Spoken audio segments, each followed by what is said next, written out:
Church మానేస్తున్నావు. ఒక ముసలమ్మ, అమ్మ నువ్వు ఆదివారం చర్చి మానేసి పింఛన్కి వెళ్తావంటే పింఛని మానేస్తాను కానీ చర్చి మానన్నది. స్తోత్రం చెప్పండి గట్టిగా.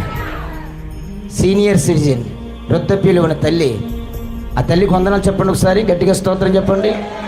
యూట్యూబ్లో చూసారు చూడలేదా? ఓదించాడు ఒక ఆయన, క్రైస్తవుడే ఓదించడం. మరి ఆమెను చూసి మనం ఒప్పుకోవాలా? పింఛని మానేస్తాను కానీ నా దేవుడిని చర్చిని మాను. అదే సెంట్రల్ గవర్నమెంట్ వారు ఏదో పిఎంఓ లేకపోతే మినిస్టర్లు వారు వచ్చి ఏదో ఎక్కడో మరి విజయనగరంలో కానీ విశాఖపట్నంలో కానీ 1,00,000 మందితో సభ ఏర్పాటు చేసి ఇక 5 లక్షల రూపాయలు మీకు లోన్ ఇప్పిస్తున్నాం, 2,50,000 రూపాయలు సబ్సిడీ, 2,50,000 కట్టాలంటే ఆదివారం ఒక్కళ్ళు చర్చికి రారండి. దేవుడు అక్కడ పరీక్ష పెట్టే దినాలు వచ్చేసాయి. స్తోత్రం గట్టి. అప్పుడు మీరేమంటారు?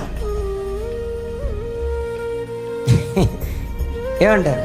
దేవుడి చేతిలో జల్లెడు ఉంది, దేవుడి చేతిలో చేట ఉంది, చెరుగుతున్నాడు, పుల్లంతా గాలికి ఎగిరిపోతుంది, ధాన్యం గింజలు మాత్రమే కింద పడతాయి, నీతిమంతులు మాత్రమే నిలవబడతారు.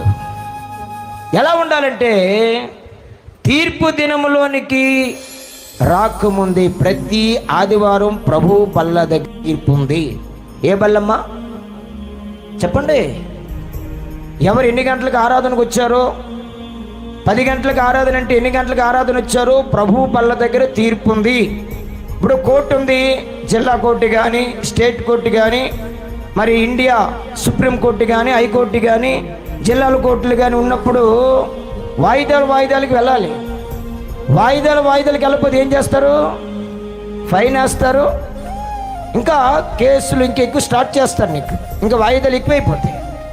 అలాగే అది శరీర సంబంధమైన తీర్పు. అది ఇక్కడ ప్రభు బల్ల దగ్గర తీర్పు ఉంది కనుక ప్రతి ఆదివారము ఎన్ని గంటలకు నువ్వు ఆరాధనకు వచ్చావు నేను అడగను, అమ్మగారు అడగరు, పిల్లలు అడగరు, నీ భార్య అడగదు, నీ భర్త అడగదు.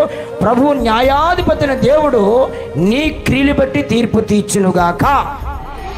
నామకాది క్రైస్తవులు ఎవరో ఆయన వద్దన్నాడండి, మా పిల్లలు వద్దన్నారండి, బట్టలు ఉతికానండి, 6 దినాలు డ్యూటీ చేసాను, ఇన్ని బట్టలు ఉతికానండి. రాత్రి ఉతుకో అమ్మా, నాపతే సాయంత్రం ఉతుక్కో అమ్మా. అదో గొంపండి, ఇన్ని బట్టలు ఉతికొచ్చానండి, నా జబ్బులు నొప్పి అయిపోయింది, పగలంతా డ్యూటీ చేశానండి, నాకు షుగర్ ఎక్కువైపోయిందండి, నా బీపీ ఎక్కువైపోయిందండి, ఏవేవో చెప్తా కానీ దేవుని దగ్గర అట్టి క్రియలు చెప్పొద్దన్నాడు. స్తోత్రం చెప్పండి గట్టిగా.